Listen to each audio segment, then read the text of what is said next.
2006년 5월 16일 한 청년이 실종됐다. 어느 날 갑자기 다급하게 집을 떠난 그는 가족들에게 아무런 말도 없이 사라졌는데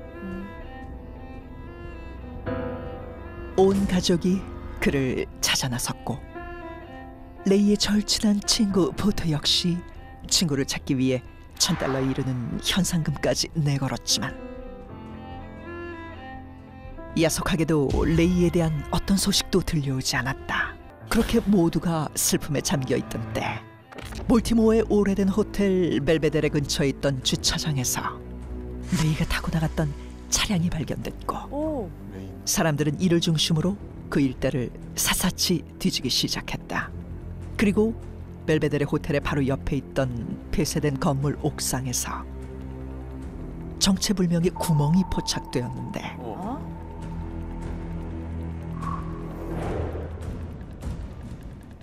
실종 8일째이던 2006년 5월 24일 건물의 옥상 구멍 아래서 레이 리베라는 싸늘한 시체로 발견되었다. 구멍 아래에서. 위에서 떨어진 건데 그러면? 그러게요. 부검 결과 그의 몸은 타박산과 철과상으로 성한 데가 없었고 높은 데서 떨어졌네. 아이고. 갈비뼈 골절, 양쪽 폐에서 발견된 자창, 18에서 23cm에 이르는 열상과 두개골 기저부까지 이어진 손상. 게다가 오른쪽 정강이뼈는 살갗을 뚫고 나올 정도로 심하게 부러져 있었다. 설상가상으로 긴 시간 부패가 진행되어 검시관마저 사인을 판단하지 못한 채 미제로 결론을 내렸고 볼티모어 그 어디에서도 타살의 정황이 발견되지 않자 경찰은 레이가 시신이 발견된 장소의 옆 건물인 벨베데레 호텔의 옥상에서 뛰어내려 자살한 것으로 의견을 모았다.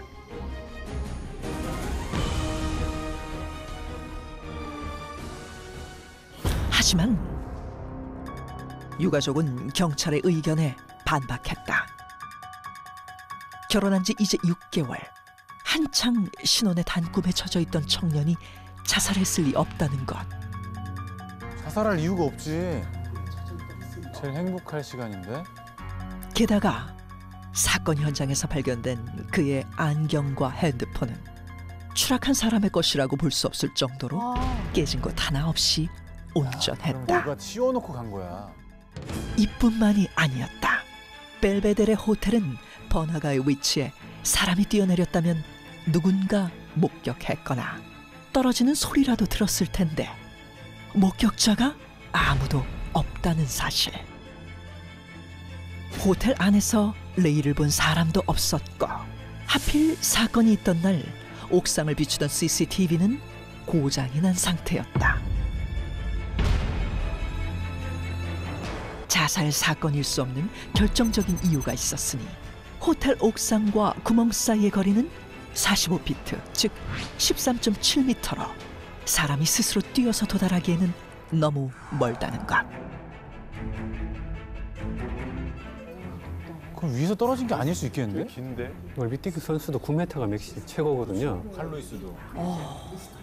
이상하게 한두 개가 아닌데. 하늘에서 갑자기 뚝 떨어진 것이 아니라면 설명하기 힘든 위치에서 발견된 레이 리베라. 이 사건은 15년이 지난 지금까지도 풀리지 않는 미스터리로 남아있는데 그는 정말 자살한 것일까? 아니면 그 누구도 모르는 비밀이 숨겨져 있는 것일까?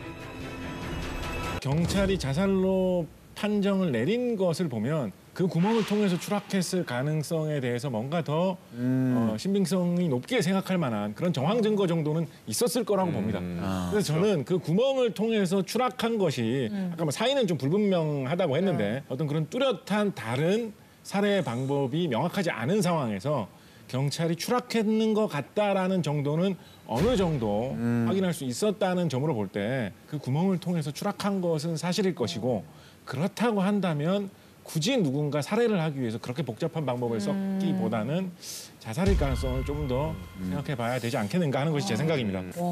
저는 이 수사팀의 의견을 별로 신뢰하지 않습니다. 그래서 사실은 이런 사건을 수사를 하려면 현장에 존재하는 여러 현상들이 지금 이 죽음과 관련이 있는 것인지 없는 것인지가 먼저 분석이 되어야 되거든요. 그렇다면 그 구멍으로 사람이 추락을 했다면 미세한 물질들이 있는지 뭐 이런 것들이 검토가 돼야 되는데 있다는 전제로 아마 수사가 전개된 것 같습니다. 그래서 추락인데 제가 이 부검 보고서를 가지고 왔습니다. 네. 그래서 팩트에 의해서 우리가 하나씩 짚어본다면 이 양쪽 폐가 지금 절창이라고 되어 있습니다. 절창은 이렇게 찔리는 적입니다. 자창은 이렇게 베이는 적이죠. 근데 이 찔렸는데 문제는 외부에서 뭔가의 범행 도구로 찔린 게 아니고 내부에서 찔렸어요. 내부에서요? 이건 전형적으로 뭘 의미하느냐. 갈비뼈들이 추락과 같은 강력한 타격에 의해서 부러질 때 날카롭게 칼처럼 되어가지고 내장 장기들을 많이 찌르는 현상이 전형적으로 일어납니다. 그다음에 그 사망한 사람의 왼쪽 이마에 부딪혀서 머리 골절이 다발성 골절이 있습니다. 근데 특이한 것은 오른쪽 다리 무릎 밑에 발목까지의 이 뼈가 동강이 나서 피부 밖으로 돌출을 한 상태입니다. 이것이 이제 결국은 아주 큰 충격으로 바닥의 지면에 닿았을 때 골절이 되면서 피부 밖으로 뚫고 나오는 이런 현상의 대표적인 상황입니다. 추락은 확실하네. 전반적으로 봐서는 추락사인데요. 저는 그래서 지금 추락의 위치가 굉장히 중요한데 이 구멍이 일단은 사망한 사람이 글로 구멍을 빠졌다라는 전제를 본다면 주차장 쪽. 왜냐하면 주차장 쪽에서 바닥까지가 한 6m 정도 된다고 지금 자료상으로는 되어 있는데 구멍을 자세히 살펴보면요. 동일하게 이렇게 뚫어진 게 아니고 한쪽 주차장면 쪽을 바라보면서 이렇게 하판이 좀 밀려 있는 형태로 약간 보이거든요. 사진상으로 본다면. 그래서 뭔가 여기에서 이렇게 뛰어내렸다. 왜냐하면 누군가 의식이 없는 사람을 던지거나 밀었다면 대부분이 이제 이렇게 높은 곳에서 떨어지니까 중간에 의식을 잃어가지고 자기가 꼿꼿이 떨어지는 경우는 사실 많지는 않더라고요. 그래서 의식을 잃어서 이렇게 무게중심이 등이나 머리에 있으니까 이렇게 평론에 내려와서 심한 경우에는 바닥에 있는 구조물 때문에 분리되는 경우들도 있어요. 그만큼 이제 좀 면적이 넓게 떨어지는데 이 구멍으로 봐서는 본인이 뛰어내려서 의도적으로 발로 디디면서 빠진 형태의 구멍이지 않겠느냐. 그럼 그게 작은 걸로 봤을 때 네. 꼿꼿이 선체로 거기를 통과했을 것이다. 네네. 이 사건은 자살이 아니고 네. 누군가 주차장에서 어떤 위협이나 폭력 상황이 벌어져서 본인이 도주하기 위해서 그 정도 높이면 내가 뛸 수 있을 거야 라고 했는데 뛰어내려서 사망하게 된. 일차적인 어떤 물리적인 접촉이 있는 상태에서 휴대폰과 안경을 떨어뜨렸다면 누군가 도망간 피해자를 확인하기 위해서 그쪽으로 갔다가 이미 사망한 것을 보고 안경과 휴대폰을 버려두고 그러면 또 하지 않았겠는가라는 일차 가설을 한번 설정을 해봤습니다.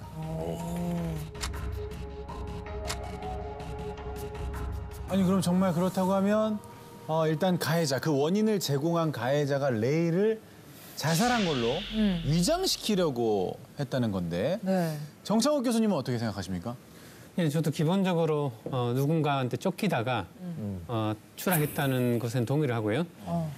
새로 다르게 생각하는 부분은 조금 전에 주차장 말씀하셨는데 6m니까 내가 떨어져도 도망갈 수 있겠지라고 상상을 하셨는데 그 샌드위치 파넬 같은 아무리 좀 부실한 지붕이라도 6m 정도 떨어져서는 뚫리기 힘들고 휘어질 정도는 몰라도 그래서 그 옆에 있는 본관에서 뛰어내렸다고 생각을 합니다. 근데 본관에서는 13점 몇 미터 그래, 13.6? 거리가 있다고 굉장히 들었는데. 높았는데. 근데 이제 한 가지 조금 의구심이 드는 것은 바닥에 착지를 했을 때는 훨씬 더 골절이나 뇌 손상이 더 크지 않았을까 하는 좀 이제 의구심이 그렇기는 하네요. 아까 척추의 손상도 없었다고. 맞아요. 그러니까 몸이 뭔가 터졌을 것 같은 느낌도 들어요. 그 정도면. 그냥 땅이었으면, 그냥 시멘트였으면 아마 그렇게 됐을 겁니다.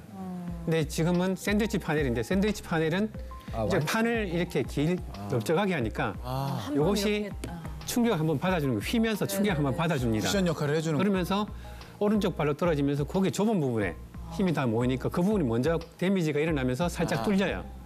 한 번 뚫린 건 어떻게 됩니까? 그 다음엔 또 쉽게 뚫려버리죠. 그렇죠. 처음에 한번 시작이 어려운 거죠. 그러게요. 네. 그럼 검 교수님께서는 왜 호텔 옥상이 아니라 주차장이라고 생각하시는 거예요?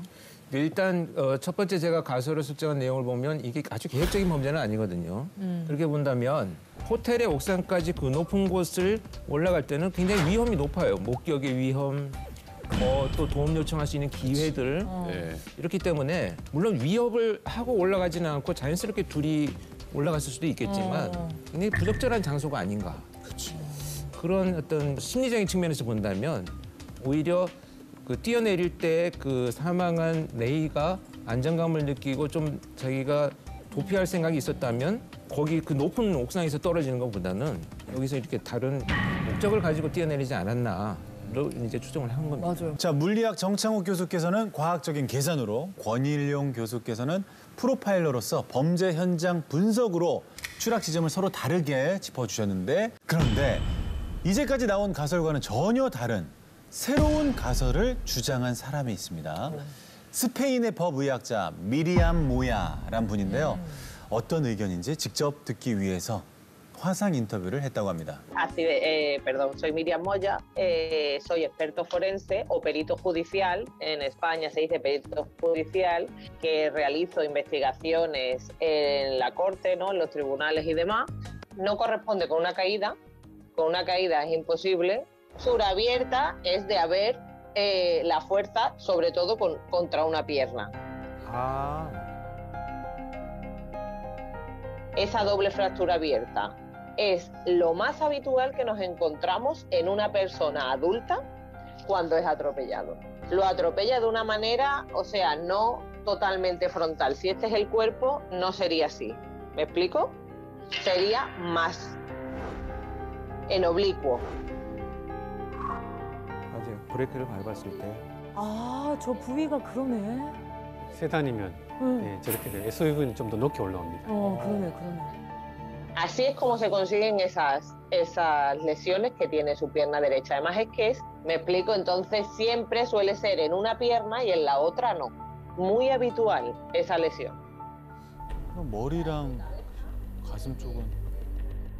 Si cae de cabeza, tiene que, evidentemente, tiene muchas laceraciones y demás, pero esas meninges, esas vértebras están intactas. O sea, la vértebra cervical es imposible que con esa altura.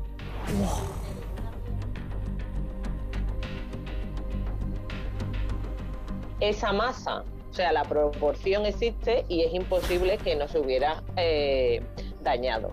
Por otro lado, si cae de pie, que es lo que me preguntasteis también, ¿cómo es posible que se rompa con una fractura abierta derecha y no tenga ninguna lesión, ninguna rotura en la pierna izquierda? Si caes de pie, es imposible a esa altura, con ese peso, con esa masa, que no te hagas nada.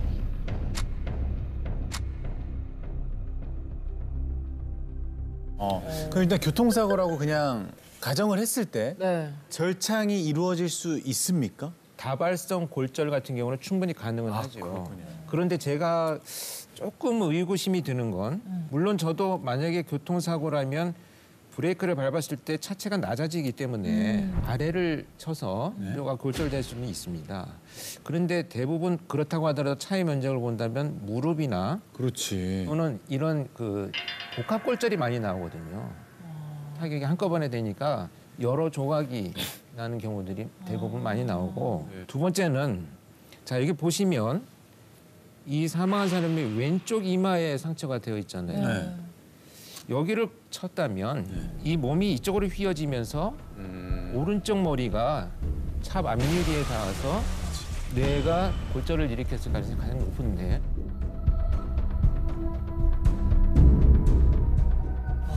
그러네요.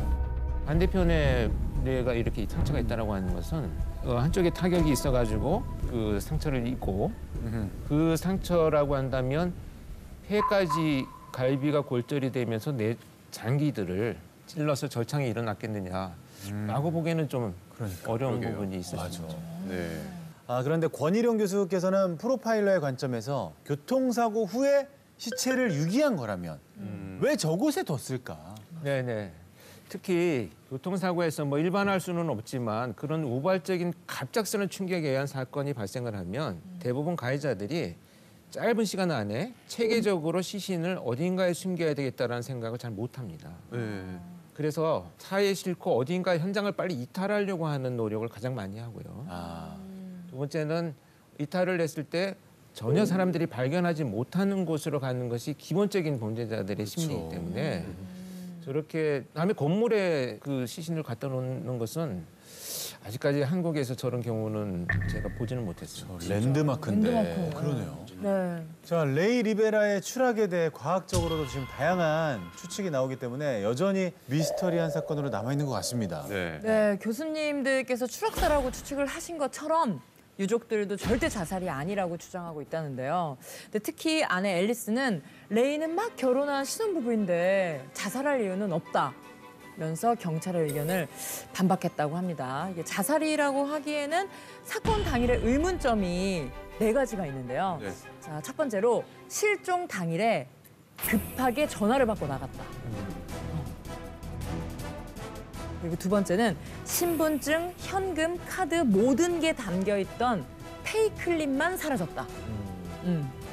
자, 세 번째는 사건 전날부터 집 경보음이 울리는 이상한 일들이 발생했다. 그리고 마지막 4번째는 사건 발생 2주 전부터 심각한 표정, 불안한 모습을 보였다.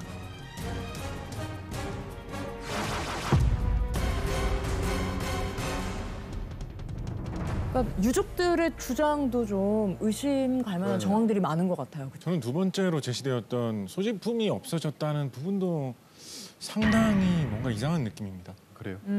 예를 들어서 그래요? 자살을 했다라는 식으로 생각을 한다면 하필 그 소지품만 어딘가로 없어졌을 이유도 별로 없지 않습니까? 뭔가 어떤 제거를 했다거나 그 소지품이 없어질 수밖에 없던 상황이 있은 뒤에 뭐 저런 일이 벌어졌을 것이라는 생각이 드는데 뭔가 사연이 더 있을 거라는 생각을 좀 합니다. 근데 유가족들의 주장대로 이게 타살이라면 용의자로 지목된 사람은 없었는지 그러게. 궁금합니다.